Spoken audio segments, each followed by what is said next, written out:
आज इस वीडियो में हम इंस्टेंटेनियस एक्सेस ऑफ रोटेशन के कॉन्सेप्ट को समझेंगे और इस कॉन्सेप्ट का यूज़ करके हम काइनेमेटिक्स के बहुत सारे प्रॉब्लम को कैसे सॉल्व कर सकते हैं उस पे डिस्कस करेंगे। तो कोई भी जो रिजिड बॉडी होती है उसमें दो टाइप का मोशन होता है, एक होता है ट्रांसलेटरी मोशन और दूसरा होता है रोटेशन मोशन।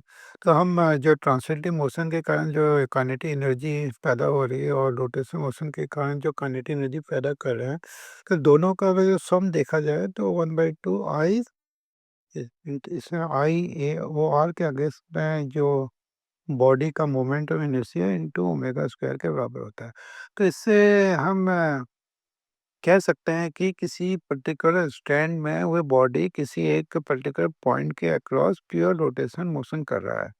उसी पॉइंट को हम स्टेशनरी एक्सिस ऑफ रोटेशन बोलते हैं।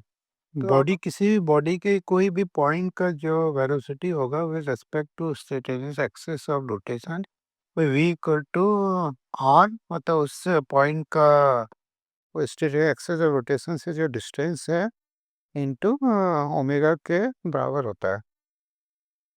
अब हम देखेंगे कि हम स्टेटस एक्सिस ऑफ रोटेशन को कैसे निकालते हैं। सपोज कोई एक रिजिड बॉडी है।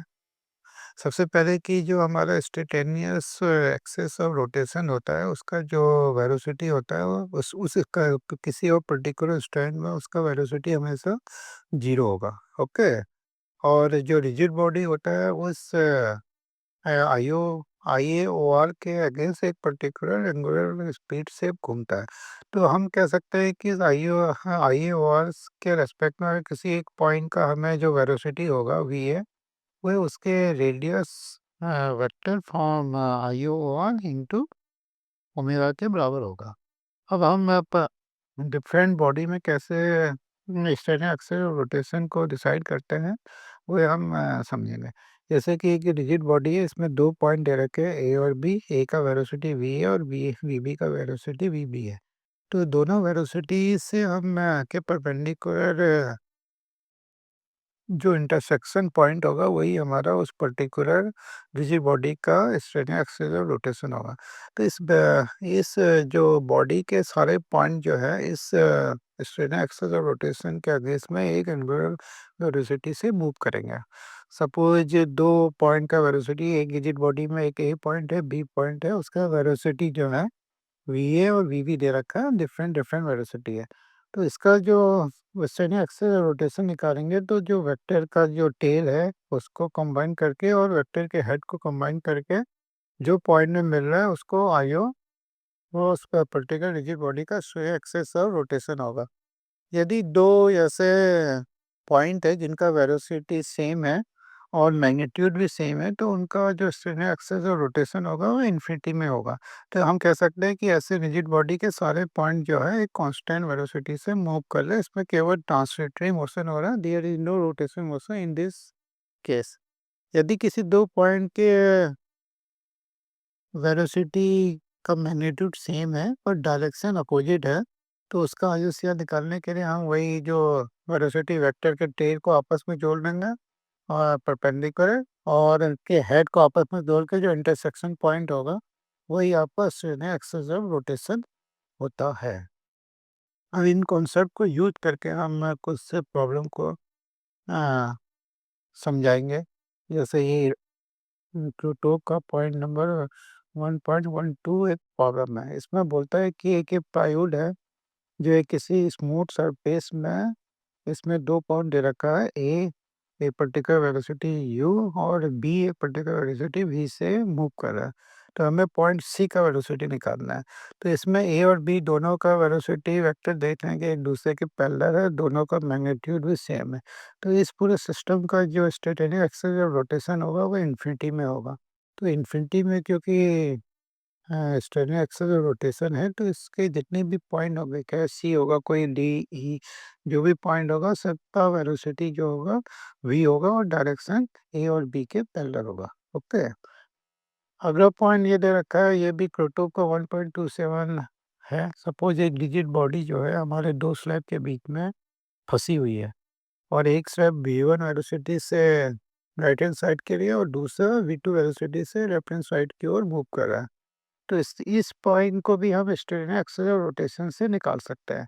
तो ये दोनों पैरेलल पैरेलल वेक्टर है जिनका डायरेक्शन अपोजिट है, तो इसके जो टेल से अगर हमने परपेंडिकुलर लाइन खींची है AB है और इसको हेड को मिलाने वाली लाइन आपस में O पे इंटरसेक्ट कर रही है, तो O पॉइंट जो है हमारा मिससेलेनियस एक्सिस ऑफ रोटेशन है इस पूरे सिस्टम के लिए। तो यहाँ से हम OA जो रेडियस है, OA रेडियस से जितने भी पॉइंट इस रेडियस के उसमें आएंगे तो सबका velocity v equal to OA into omega के बराबर होगा। तो OA रेडियस से जो सर्किल में जितने पॉइंट इस डिजिट बॉडी को कट करेगा वो सबका वेलोसिटी v1 होगा।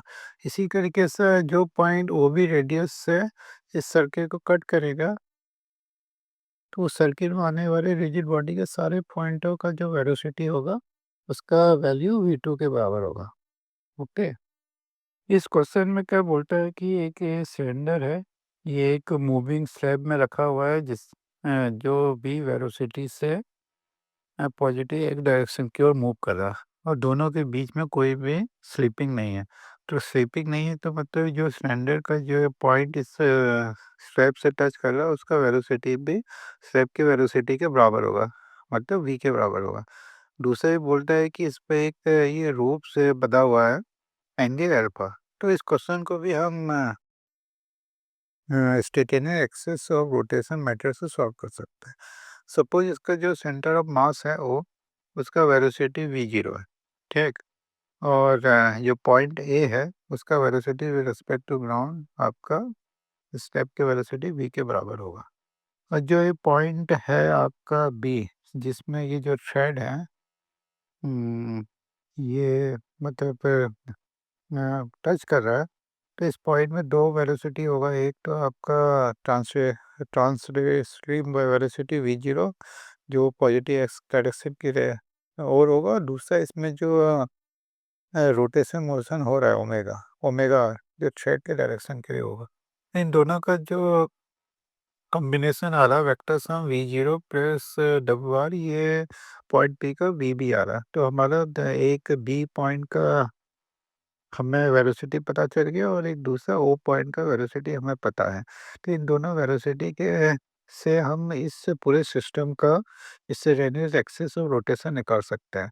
तो B पॉइंट के जो वेलोसिटी वेक्टर के परपेंडिकुलर और सेंटर ऑफ मास के वेलोसिटी वेक्टर के परपेंडिकुलर एक अगर हम दोनों को मिलाएं तो दोनों इस पॉइंट C पे मिलेगा। तो पॉइंट सी इस पूरे सिस्टम का क्या है, IOCR है। तो पॉइंट सी के रेस्पेक्ट में पूरा सिस्टम ओमेगा, हर पॉइंट जो है ओमेगा वेलोसिटी से रोटेट कर रहा है। तो सपोज तो यहीं से हमारा जो कंडीशन निकलेगा v0 इक्वल टू कितना होगा ओमेगा इंटू डिस्टेंस h, और जो इस पॉइंट ए की वेलोसिटी v है वह जाएगा v equal to r plus h omega. तो इन दोनों की इक्वेशन को सॉल्व करके हमें v0 का वैल्यू हम निकाल सकते हैं। तो इस तरीके से डिफरेंट क्वेश्चंस में हम इंस्टेंटेनियस एक्सेस और रोटेशन की सहायता से हम प्रॉब्लम को आसानी से सॉल्व कर सकते हैं। इसी सेम प्रॉब्लम को आप दूसरा मेथड की जो हमारा रोप है, क्योंकि रोप एक टाइट रोप है इसमें कोई टेंशन है, तो ये रोप के अक्रॉस जो वेलोसिटी होगा, क्योंकि इस रोप का एक दूसरा एंड आपका वॉल से बंधा हुआ है, तो जो वेलोसिटी वी का कंपोनेंट होगा रोप के अक्रॉस, तो वह तो ओमेगा आर को बैलेंस करेगा और net velocity of rope should be 0। उस कॉन्सेप्ट से भी इस क्वेश्चन को सॉल्व कर सकते हैं।